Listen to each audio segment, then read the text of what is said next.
결론부터 말씀드리자면 개인회생 수임료를 신용카드로 결제하는 것에는 상당한 위험이 있어요. 우리 대법원 판례 중에 신용카드 업자에게 사용한 대금을 변제할 의사나 능력이 없는 상황에서 신용카드를 사용할 경우 사기죄가 성립할 수 있다라고 판시한 적이 있어요.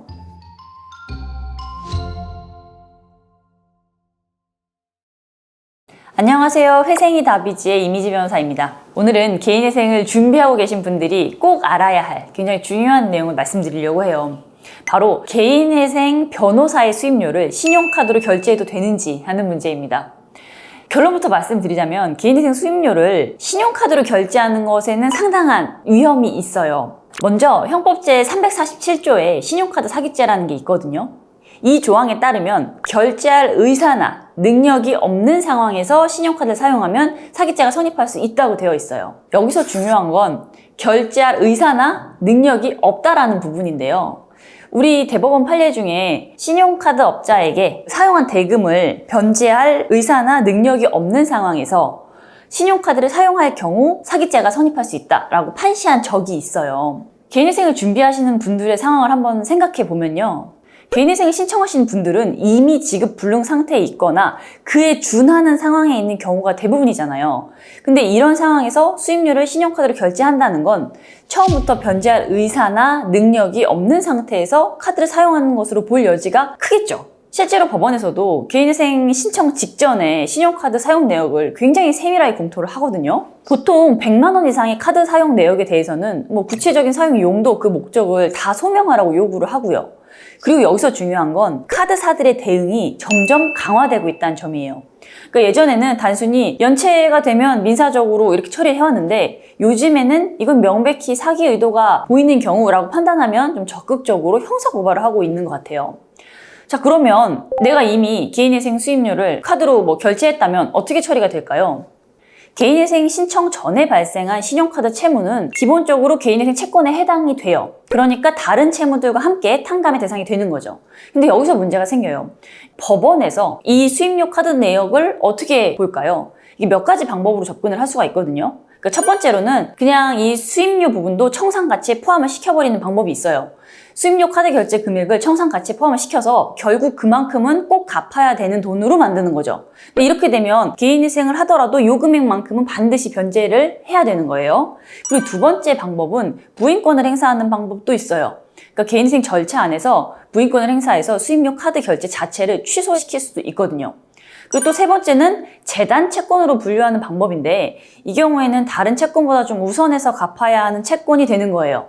재단 채권은 개인회생 절차와 상관없이 100% 변제해야 되는 채권이거든요. 이 중에 어떤 방법으로 해야 된다 이렇게 정해져 있는 건 아니고 그리고 어떻게든 결과적으로는 개인회생 신청자에게 불리하게 작용될 가능성이 큰 거죠. 근데 또 최근에 카드사들이 빅데이터를 좀 활용해서 이런 패턴들을 찾아내는 AI 시스템들을 구축해 가고 있어요. 그래서 개인회생이나 파산 신청 직전에 대량 카드 사용, 여러 카드사에서 동시에 현금 서비스를 이용한다거나 평소와 다른 고액의 결제 패턴 등을 자동으로 좀 감지를 해서 수사기관에 신고하는 시스템이에요. 그러니까 앞으로는 더욱 이제 개인회생 수임료를 카드로 결제하는 것이 위험해지겠죠. 자, 그럼 현금이 없는 상황에서 수임료를 어떻게 결제하면 좋을까요? 이제 제가 몇 가지 안전한 방법들을 말씀을 드릴게요. 첫 번째는 분할 납부예요. 그러니까 대부분의 법무법인이나 법무사 사무소에서는 수임료에 대해서 분할 납부를 해주고 있어요. 대부분 한 번에 큰 금액을 내기가 부담스러우신 그런 상황이기 때문에 2회에서 3회로 나눠서 내시는 방법을 제일 먼저 안내를 해드리고 있고요. 이 방법이 가장 안전합니다.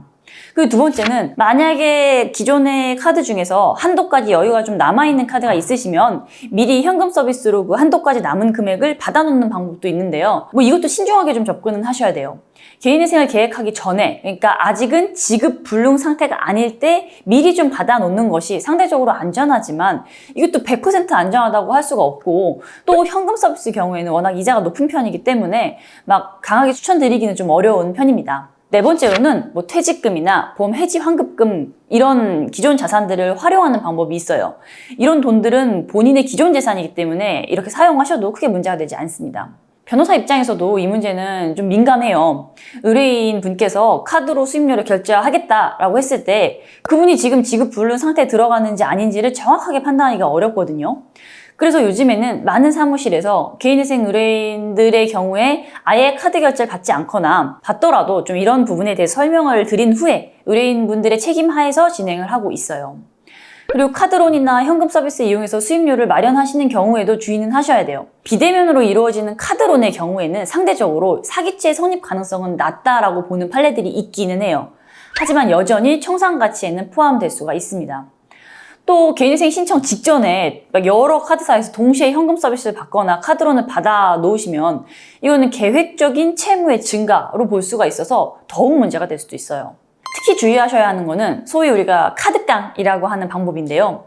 신용카드로 막 상품권 같은 거 구입하거나 가상의 거래를 만들어서 현금을 만드는 방법인데 이거는 명백한 불법 행위이기도 하고 사기죄뿐만 아니라 여신전문금융업법 위반으로도 처벌을 받을 수가 있어요.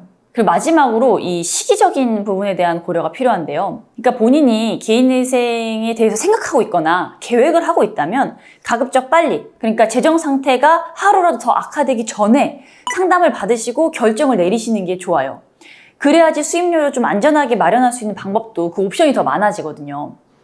자, 결론적으로 개인회생의 이 변호사 수임료를 신용카드로 결제하는 것은 사기죄로 처벌될 위험성과 함께 개인회생 절차에서도 좀 불리하게 작용할 가능성이 높다. 이렇게 이해를 해주시고요.